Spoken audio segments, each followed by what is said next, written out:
Live on YouTube.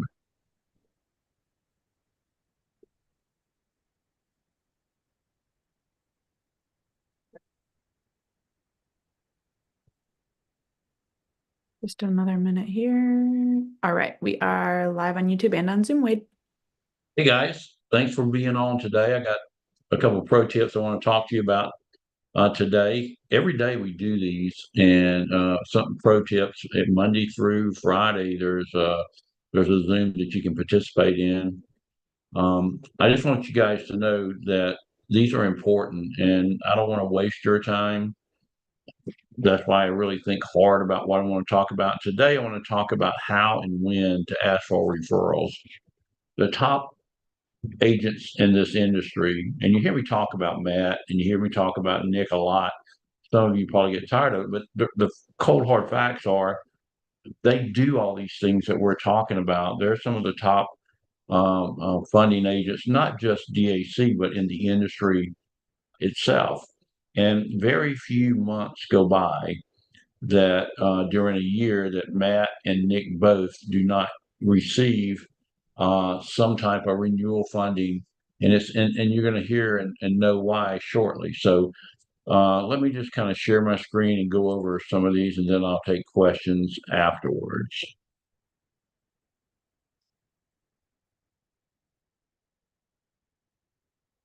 Okay, can you see these, Morgan? Yes, I can. Okay, how and when to ask for referrals. Asking for referrals and when you're out selling revenue-based funding to small business owners can be most effective at specific points in the sales process. And here are some of the optimal times to consider at milestones. That means that the business owner got their money, they went out and they made the purchase for equipment or inventory or supplies, what have you. You heard if you stay focused on the or at least committed to being part of the BAC Facebook page, you saw the video when Nick was talking about how his client got funding and how his client had called him 3 hours later after the funding, and the next day he had already gotten the materials that he wanted to make the purchase of, or equipment or whatever it was. Go back and look at that if you haven't. But when you know that a milestone's happened, such as they've got their funding, they hired the people they wanted to, they're placing all the ads, they're doing this, they're doing that. That's a good time. But you're not going to know that unless you communicate with your funded deal. A lot of you have never even communicated with the funding deal, and I mean a lot of folks. I can't. I think that's unconscionable that you're not. I don't know how you can not call someone who has been funded and you're getting a commission on and not congratulate them. So you will know when those milestones happen. And you can get referrals in the referral program. We're talking about our in-house folks calling about the Bank Breeze, I mean the Breezy Connect Cash. You don't need to depend on us to do that. You should do the same thing, because when you call someone and you say, "Hey, like, congratulations! I know that you received your funding. I'm excited. How do you feel about it? Uh, did did you take advantage of, or are you going to be taking advantage of the Breezy Connect Cash to help pay down your funding quicker without having to take money out of your pocket?" And that will get them to ask you questions, and that's a great time to get referrals. Or how about after a successful sale? Once you successfully close the deal, I hate that phrase, but I did this very quickly. The business owner is satisfied with the funding process. They're more than likely willing to share, if not referrals, but at least a positive experience. You can even get them to go to Trustpilot and say something about how you helped them. You can also ask for referrals after providing value. Some of you help them with their credit. Some of you work with them on a lot of other financial projects.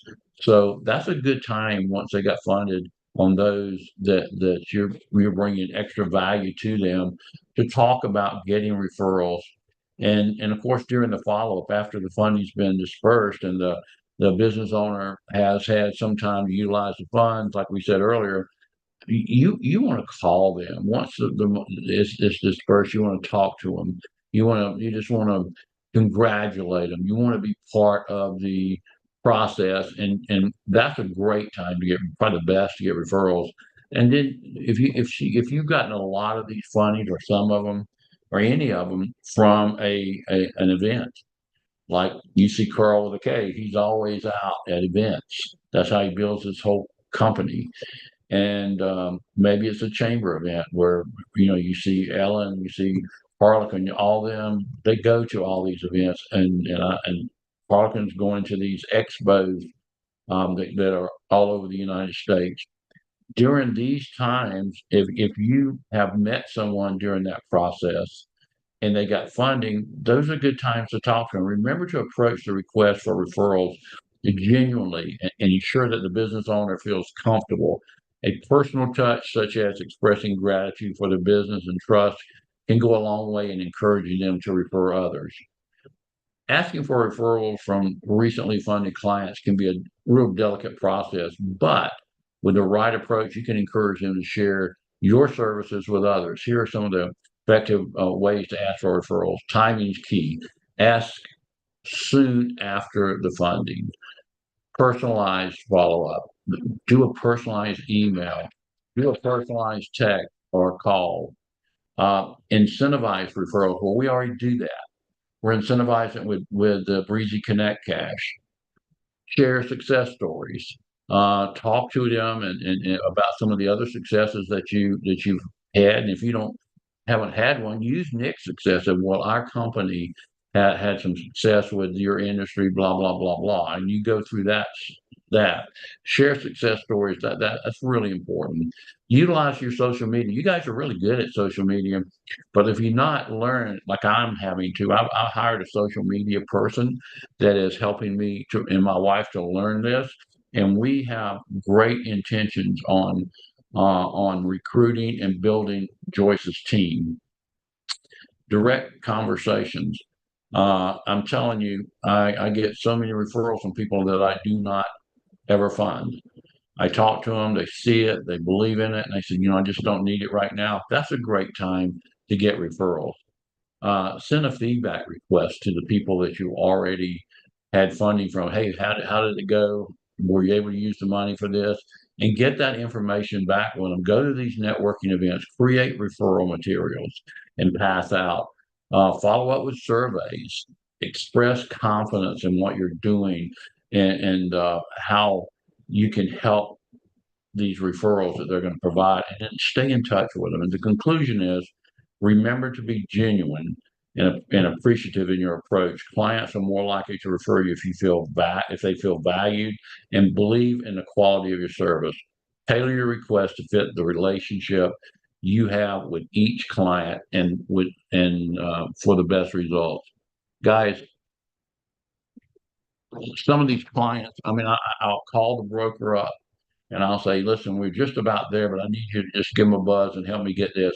Well, I don't know them. I found them on social media. Look, that's no excuse. You're getting an email from Bank Breezy. You're getting their information. Call them and get to know who they are. One of the things that we've done that has really changed the conversion rate in a very positive way is, before, instead of just talking to the clients about the funding amount and the process and all, we're talking to them initially, not about the funding amount. Initially, we're going to talk to them about the use of funds. We're changing a block on the application now online, and it's saying use of funds. That way, my team already knows what those use of funds are, and we're able to talk to them about, so I see that you're getting them for materials, so to hire someone for an ad campaign. You need to do the same thing. This is your business, and don't just rely on us to get your renewals and referrals.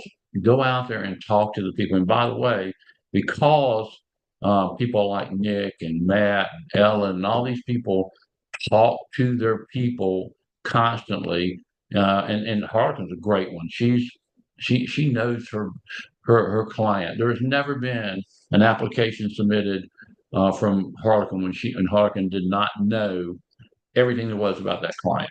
So these are just some pro tips for the day. If you got any questions or comments, love to share them right now.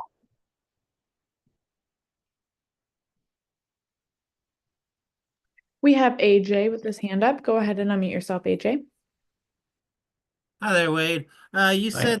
said y'all were putting that block in there to ask them what the use of funds were going to be. Now, is Yep. that going to lock them into using it that way, or can they still just use it any way they want and no matter what they put in there? No, they can use it any way they want. But when I'm Okay. talking to them, AJ, I'm going to be able to use that as the reason, and then they can tell me more about what they're going to be using it for. So, no, that's for our information so that we can use our new strategies. We put together a brand new set of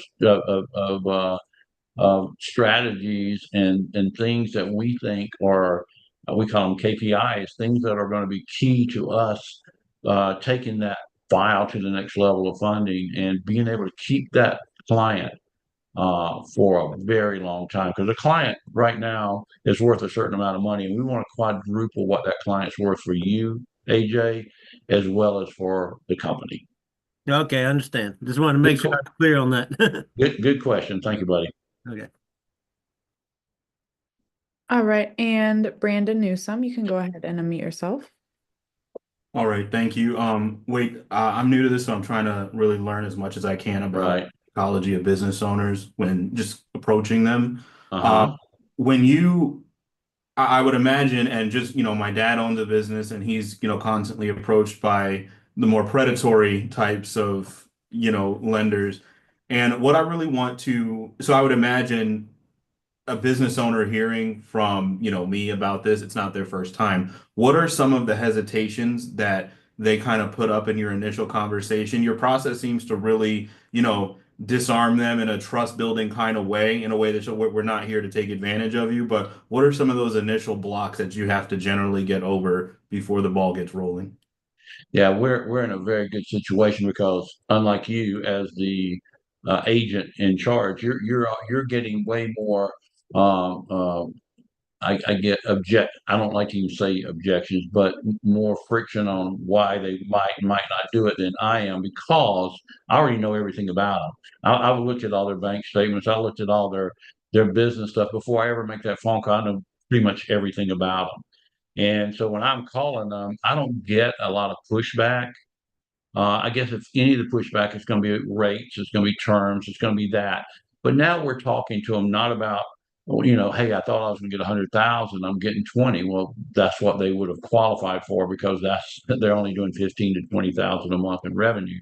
So I talked to them at that point about we used to use the term tranche funding. Now we don't. We don't use that terminology. We call it stage funding. We're going to right now. You can only if you can afford 20,000. That's what our underwriter said. You can afford that 20,000. And the great news is in 60 days I can get you another 20,000. And then in 60 more days I can get you another 20,000. That way you're not paying for money that you're not going to use right away. Did that answer your question? He's muted again, but I do wonder, Harlequin has her hand up, and I wonder if Harlequin, if you still have something I can call on you, but your hand just went down. Harlequin, you there? Okay, go ahead, Harlequin. Yeah, sorry, I was trying to, someone is, an agent of mine is texting me a message. I just thought maybe you had something to comment on that as well as someone who is speaking to the business owners. Is that why you raised your hand, or do you have a separate question I entirely? had a separate question and I was sorry. trying to get the response to that to go and I missed part of his question, so I can't really answer it. No, that's okay. Go ahead with your question. I just thought maybe you had a comment. Yeah, one of my agents has come across a company called Rewards Network that works mostly with restaurants. And are you familiar with that program, Wade? Well, vaguely, I mean, they try to get you advances based on your credit card processing, correct? Yes. You know what the real problem with that is, and we can do that, but we've chosen not to. The real problem is if you have a really successful, you get penalized for success. If you had a successful month in merchant processing, and let's say you doubled it this month, guess what? You're going to pay a whole lot more this month for the funding, and that really can put a small business in a very strained position. The reason we do the daily and weekly set payments is that we know our underwriters have already gone through the process. We know for a fact they can afford this. But think about it, you get $100,000 extra or 10,000 or 20,000 extra, and all of a sudden you got to pay another, 15% or 20% of that out to pay off the advance that you got. All of a sudden that money that you got is not going to be all of it's not going to be there for you. So that's why we have stayed away from that, and we do get calls all the time to do it. And it may be a good thing to look into a little bit further. But so far, I just when I compare the two, Harkin, I just don't see putting someone in a bad situation there. Okay. Awesome. Yeah, he was wanting to know how to counteract somebody saying, "Hey, this is what I've been using, and how are Yep. we better?" So Yeah. thank you for that. Yeah, we're a lot better because we give them a fixed amount that they can plan for versus an up and down daily or weekly subtraction from their merchant account. Okay, any other comments or anything? Nothing's in the chat, right? You are right. That's all we've got. Well, guys, thank you for these 15 minutes. I went